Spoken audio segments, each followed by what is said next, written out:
First of all, I just want to thank Jason and the rest of the Monitorama organizers and the venue staff for having me, and all of you. This is my first conference talk ever. And when I got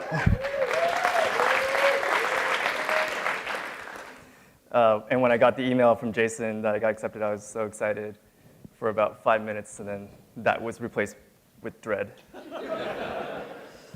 But actually being up here is not so bad. So for any prospective speakers, please do it. So I'm George. I work at Slack. I've been there for about 3 years now. I'm a visibility infrastructure engineer. And that means that my team and I build, scale, and operate our metrics, logging, and data warehouse infrastructure. Before I became a visibility engineer, I was just a general operations engineer along with everyone else. And in the time that we had where we weren't fighting to keep Slack up and running, I just did some visibility-related things. And soon I just transitioned into this career. And throughout my time at Slack, I've seen a lot of changes in our infrastructure. And today I'm going to talk to you about how we started using Prometheus and our adoption of it. And so today we're going to talk about the brief history of monitoring at Slack, why we're replacing our current monitoring system, what we're looking for when we are talking about requirements for a monitoring system, what that deployment looks like today, what that will look like in the future, and then the lessons I learned while embarking on this journey. So before I begin, I just want to put a small disclaimer out there. Oftentimes, I think when we talk about replacing software or using tools that have been outdated for a little bit, we get into this mindset of just blaming the tool or software for not performing the way we expect it to without realizing the historical context in why that was implemented in the first place. And I think we just need to keep that in mind and have some empathy for the people developing the software or implement the software at your place. And if it doesn't live up to expectations or it doesn't work the way you want it to, it's likely because your monitoring needs have changed, not because the software itself is bad. And with that said, monitoring at Slack, a brief history. So you might recognize most, if not all, of these logos. And when I joined in 2015, mid-2015, this is kind of what the lay of the land looked like. And before that, I'm not sure. But I think it was about the same. So we use Ganglia for host-level metrics, Librado for application-level metrics, Elasticsearch for logging, and then Icinga for alerts. Nagios, Icinga, basically the same thing, with slight differences. And so towards the end of 2015, we started to see some problems with Ganglia in that it was having a hard time scaling with us. So entire fleets of servers would go missing from monitoring for a few minutes or hours, or they might not come back at all. And if they did, they'd come back with garbled host names. And we didn't really have enough expertise to understand what was going on there. In addition, at the same time, we were evaluating Librado and our use cases of it, and we were thinking about bringing monitoring back in-house so we can control more of it ourselves. And so in 2016, we replaced Ganglia and Librado with Graphite. And for about 1.5 to 2 years, this was the cornerstones of our monitoring systems. We use Graphite to collect host-level metrics, and along with using StatsD to write application-level metrics as well. So we're running with these three softwares, and with Graphite, we started thinking about replacing it maybe 1.5 years later. And you might be wondering why, since it's not that long ago.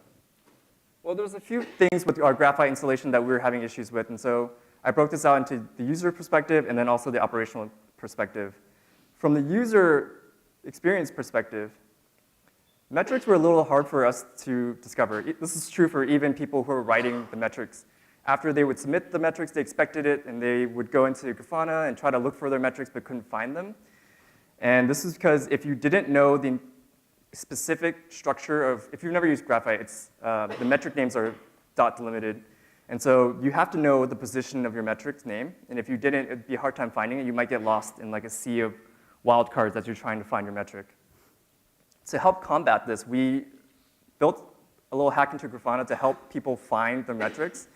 It's just like a quick query to the Graphite API to pull all of the metrics down, and then we did some deduplication and indexing to help people just search for a metric using a regex. But even with this, people were still having a hard time. We found that these questions came up very often in our help visibility channels.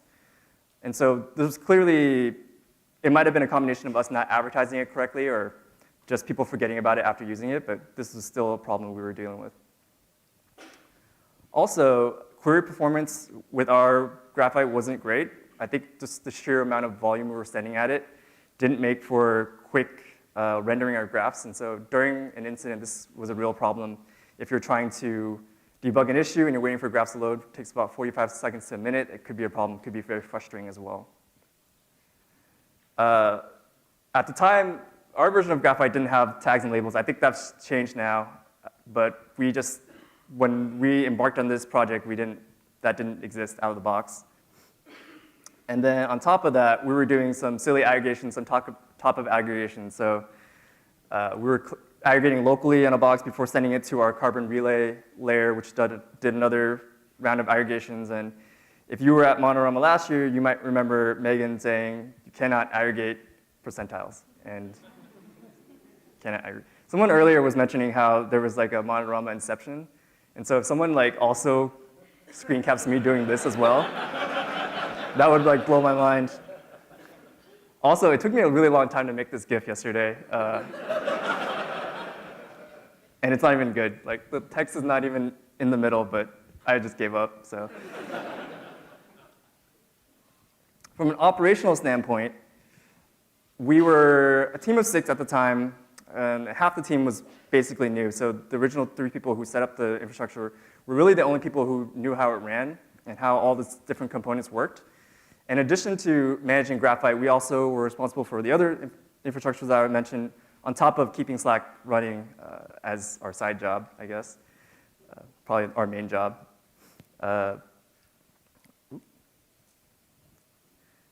And due to this resource limitation, we didn't invest enough time into building more tooling into Graphite, so we couldn't scale the cluster out horizontally. For our Graphite installation, we had a hash ring that we calculated. And if you add more nodes to the hash ring, you need to recalculate, and then under the hood, you need to shuffle metrics around. We just didn't invest the tooling into that, so we couldn't find our metrics if we added more nodes in there. So we only could scale vertically. And at a certain price point, that gets pretty expensive and not economical. Single node failures, when a box would go down, all the metrics that that box housed were missing. So there was no bound to it. We didn't know the extent to which teams monitoring would go missing if a single node went down. We just knew we had to fix it really quickly, and depending on how fast the tooling worked, it could take a few minutes. But this was just not an ideal situation for us to be in because there was no telling how much our customer impact we had, our customers being the employees or developers. And then also, we were very susceptible to having a developer accidentally cripple our Graphite installation by, if they were to emit a metric with a user ID or team ID, the level of cardinality would just take down Graphite for everyone. And it wasn't until we were digging through Carbon relay logs and using expert intuition, which is a callback to yesterday's talk, to figure out what the actual metric was. So we'd have an engineer who was very seasoned and who could just pick it out like the matrix and just say, this is the API endpoint that's causing this. But not all of us possess that ability. So something had to change. And when we were looking at what to replace Graphite with, we considered a few things. So on the user side, we wanted metrics to be a lot easier to discover. We also wanted graphs to render much quicker. And then some teams wanted metrics a lot to be retained longer than others, and that would have been nice to have as well. And as we're growing, as Slack is scaling up, we're constantly adding more and more servers, which means more and more metrics. And with usage of things like ASGs, you have a lot of churn in host names and such like that, which also increases the number of metrics as well. And then, of course, the ability to slice and dice across dimensions using tags and labels. And then top K queries to be able to find outliers and quickly calculate problematic data. And then an API to build on top of querying or just managing managing the software itself. And then on the operational side, we didn't want a single node failure to cause massive data loss, so we want things to be isolated and self-contained. And at Slack, our developers really wanted to help us in owning their monitoring, which was super beneficial to us. We didn't want to be a blocker to them, and they also wanted to be responsible for their own monitoring, which was huge. We didn't expect that, actually, when we first started this project. We thought everyone would want to stay with the centralized monitoring. So that was a pleasant surprise. So why Prometheus? For the most part, I think Prometheus really nails all of these things, with a couple of caveats. So with custom retention, Prometheus doesn't really do that per job. It does that per box, which things like Thanos can help us do in the future. But I'll get into that later. Thanos is another open source project that you can run on top of Prometheus. And then for top K queries, Prometheus does a really good job of showing you the outliers.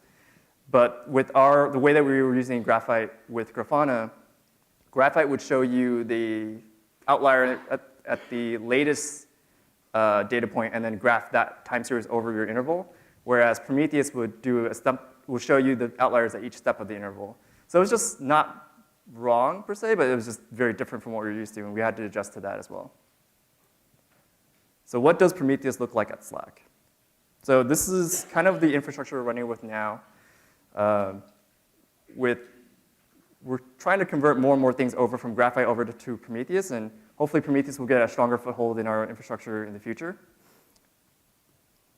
And in our single region architecture, this is a very basic setup for Prometheus. We're basically running two identical but independent pairs of Prometheus servers, and they scrape the same targets. This is just, we have a primary, secondary, so that can dictate failover if one of the boxes is having an issue. But this is kind of what Prometheus recommends for HA. For our multi-region setup, it's basically the same thing. You have the single region Prometheus servers monitoring a single service, with the exception of, in red, we have here what we call the hubs, which are basically Prometheus servers that all they do is federate regardless of region. And we do that because we wanted to be consistent with external labels. When you're federating from Prometheus box to Prometheus box, Prometheus itself, I'm saying Prometheus a lot, will attach the external label known as prom, so you can know which Prometheus box it came from. So we just opted for consistency there. So how do we build infrastructure? Well, for most things we build in Slack, we try to use Terraform where we can, which is like CloudFormation, if you've never heard of it, or infrastructure as code.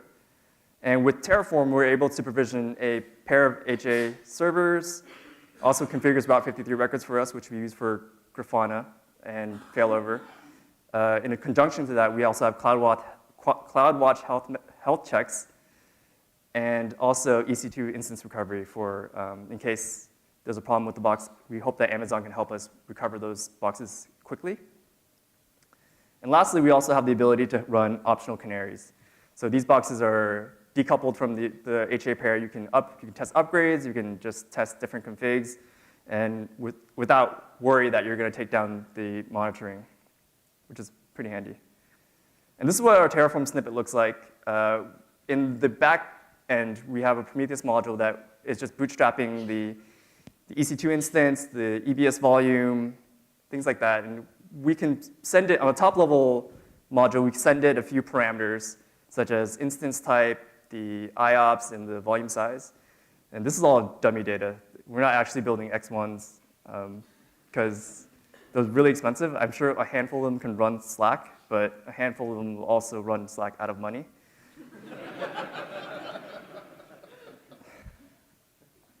And for job configurations, we're a Chef shop, so all of our configs are managed in Chef. And that includes probably too much. So our Chef code will bootstrap a Prometheus server, but also it retains all of the jobs and recording rules as well. And that is just basically Ruby hash converted to YAML, which I know everyone loves. And then that also includes duplicate code, unfortunately.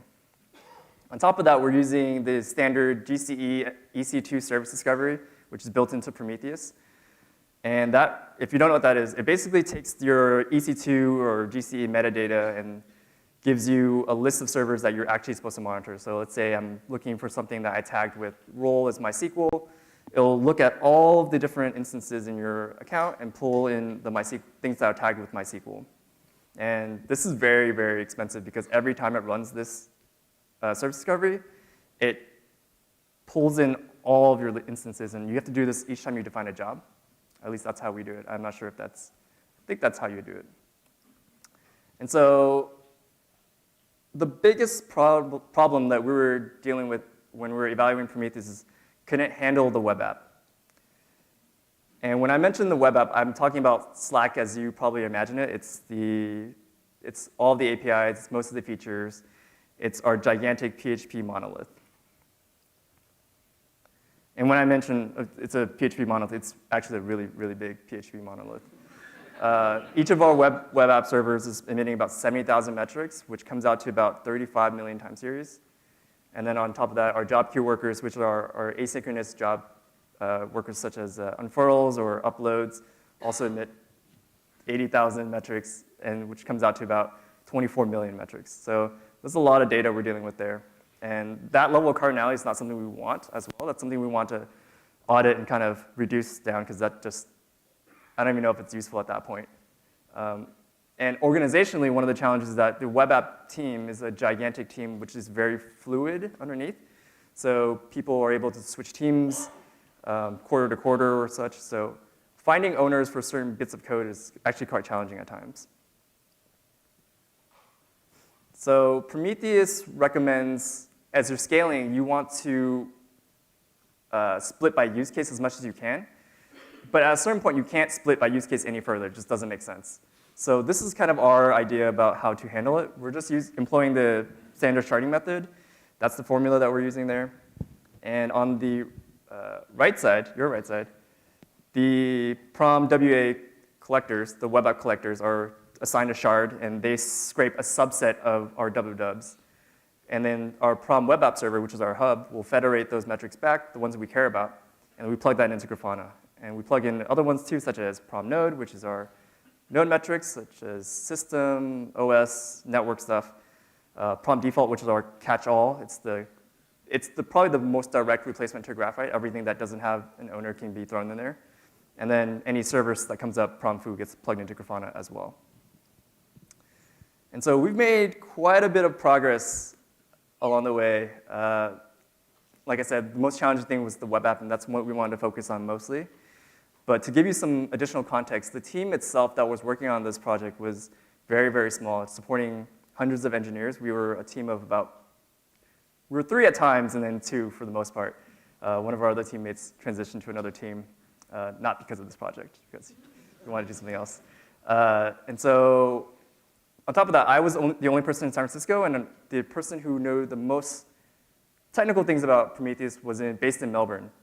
So if you don't know, the time difference between Melbourne and San Francisco is 17 hours. So we lose a couple days in a week. Our Sunday was their Monday, and then our Friday was their Saturday. In addition to that, there was only a couple hours overlap each day. And during that time, they would get a lot of meetings scheduled because everyone in San Francisco wants to meet everyone in Melbourne during that time, obviously. So how did we get around this challenge? We flew to Melbourne. I wish I had a better story around it, but I don't. We just had to go.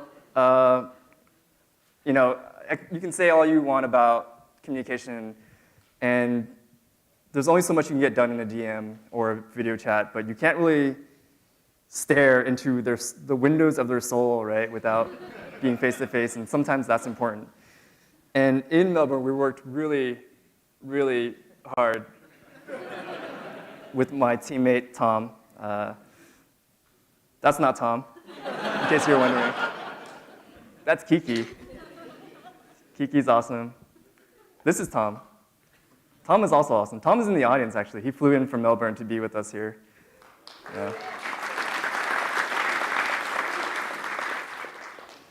And one of the challenges that Tom kind of dedicated quarter to was how do we get our web app metrics into Prometheus? Because there's different open source tools that you can use, libraries that can rig into PHP to get into Prometheus, but nothing was really suited for us. We had to run additional software, and we were going back and forth with a lot of the dev teams because they wanted to write it, but then they didn't have the resources to write it.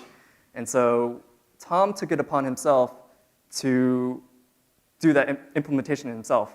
And he's not like a PHP developer, but he rolled up his sleeves and did it, and that was awesome because that unblocked us from a lot of web app developers not having time to get into Prometheus, and now they can use Tom's library to start sending metrics, and that was huge. In addition to that, we also ran the official statsd exporter, which, because we are sending metrics to Grafana or to Graphite using statsd, it just was an easy way for us to capture any of those stragglers or any of those pieces of code that didn't have any owners. But for our sake, this is basically on the bottom there. It tells you how to run the service, but we had to do something a little different. We had to run something called Samplecator because we run StatSite, which is a fork of statsd. It does some aggregation itself, so we couldn't just send StatSite over because we didn't want the pre-aggregated metrics. We wanted raw metrics.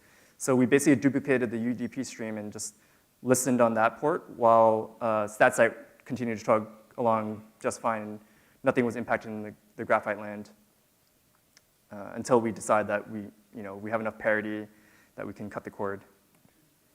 And this was kind of a side effect of us going back and forth between the different dev teams. On the side, we also enrolled other teams as well. We weren't just waiting on the web app. And to my surprise, at the end of this, we found that we actually accidentally enrolled 83% of the services that run in multiple regions into Prometheus, and now we only have a couple left. And the services that run in multiple regions are things like calls, which was demonstrated yesterday and worked just fine. The WebSocket stack, which is how you actually communicate with each other when you're plugged into Slack, when you're connected to Slack. And we hopefully will round up the last couple stragglers sometime in the next quarter or two.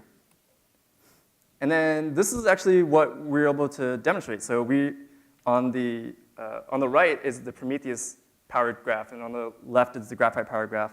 And I'm sure your Graphite installation or your implementation of Graphite is much faster than ours because we're just sending so much metrics to it. But to our surprise, I was able to get a 2.4x improvement there, which was huge, especially when you're, like I said, debugging incidents and stuff. You don't want to sit around waiting for graphs to load. Speaking of which, I tried really hard to find proof that we were using this in production, but I found that every time I looked at a screenshot of someone using a graph in Prometheus, I had to obscure way too much data, so you just have to take my word that people are using this in production. And it's actually very encouraging and motivating for us because we're seeing some value that people are getting from this. So what's next? The future. Too much of our configuration is handled within Chef, and so this includes all the job configurations and such. We want Chef to just be really simple and just provision a bare bones Prometheus box and have some other function dictate what kind of configuration it needs to pull down from another source. And on top of that, we want the job configs themselves to be out of Chef because our Chef repo is very inaccessible to the devs. The level of the testing of the Chef code is kind of challenging for someone who's never worked in Chef, and a lot of developers just have never touched it or are a little bit hesitant to get involved into that code base. So we want that to be somewhere else that's easier for them, and we're not sure what that is yet, but hopefully we'll implement that soon to make it easier for people to start enrolling into Prometheus as well. In addition to the earlier issue where I talked about an expensive API call, that's actually a global rate limit. So Amazon can't even help you adjust it. When they reach out to you like they did to us and ask us to reevaluate what we're doing with that API call, we just kind of had to tone down what we're doing with Prometheus. But for service discovery, using the EC2 metadata or the GC metadata is fine, as long as that is your source of truth. And so for us, that's not the case. When we're provisioning servers, we do our best to tag every server with the right data, but sometimes due to, I don't know, some kind of rate limit or something, we might miss a tag here and there. And so if we're relying solely on this, if I were to say, give me every box that's running MySQL, I can't confidently say we're going to monitor every box. I'm pretty confident that we will not be monitoring every box. We'll be dropping some boxes will be excluded from that list. So for an alternative, it's looking like we're going to start using console at Slack. And so that's something that the entire organization is evaluating. It looks like it's going to win out. It's got a strong team supporting it now within Slack. And so I think we're going to switch to that, and that will be our source of truth. Thanos is something I mentioned earlier. It's an open source software that you can run on top of Prometheus. It is a management layer. It runs a sidecar in each Prometheus box. And that allows you to do global queries, and you can also write metrics to S3 for storing metrics indefinitely.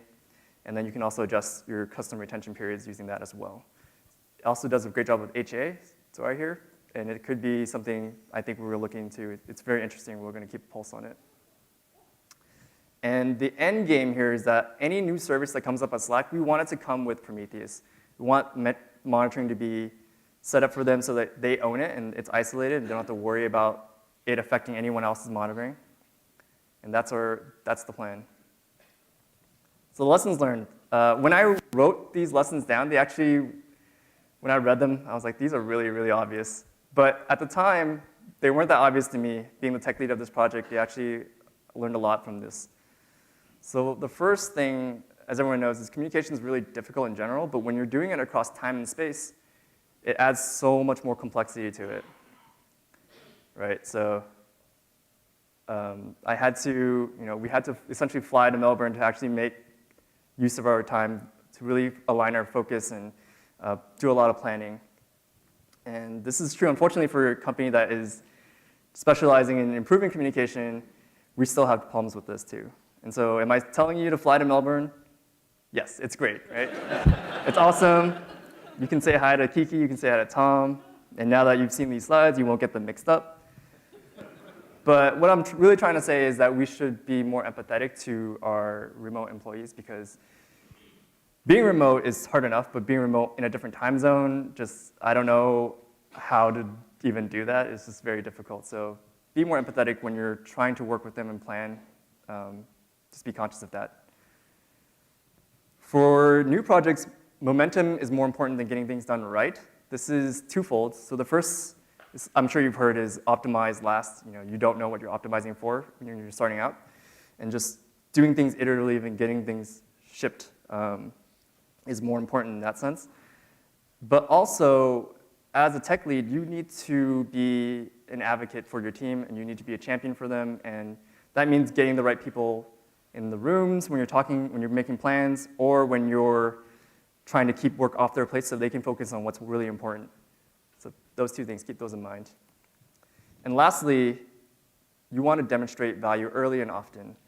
And from a leadership perspective from above, when you're testing out this new software, they might not see the business value at first, so you need to show them why it's important. And on the other hand, along with the idea of empathy, to show people who you want to start using your service, you need to show them the value too, because I'm sure, even for us, when we had developers who were very excited about Prometheus, they have a laundry list of things that they're working on. And so it's hard for you to come in and say, hey, I want you to start using this without showing them the value, because even if they want to help you, they can't prioritize that. So help them, help you, help them. That's what I'm trying to say. And the last thing I wanted to mention before I end is that when Peter was doing his talk yesterday, I was a little shook because I was like, whoa, that talk is really hitting home to me. It felt like he was killing me softly with the song or whatever. But I think our talks actually complement each other very well, because if you haven't seen it, if you're watching the live stream and you haven't seen it yet, I highly recommend you going back and watching it. It's called Observability, the Hard Bits. So definitely take a look at that, and I think you can find a lot of value in both of our talks. And if you're specifically rolling out Prometheus, I think you can get a lot of value from that. And like I said, we're hiring. We have a visibility infrastructure rec open if you're interested in monitoring. And if you're not, we have other roles too, but I don't know why you're watching this if you're not interested in monitoring. Slack.com/jobs. And thank you so much for being my first audience.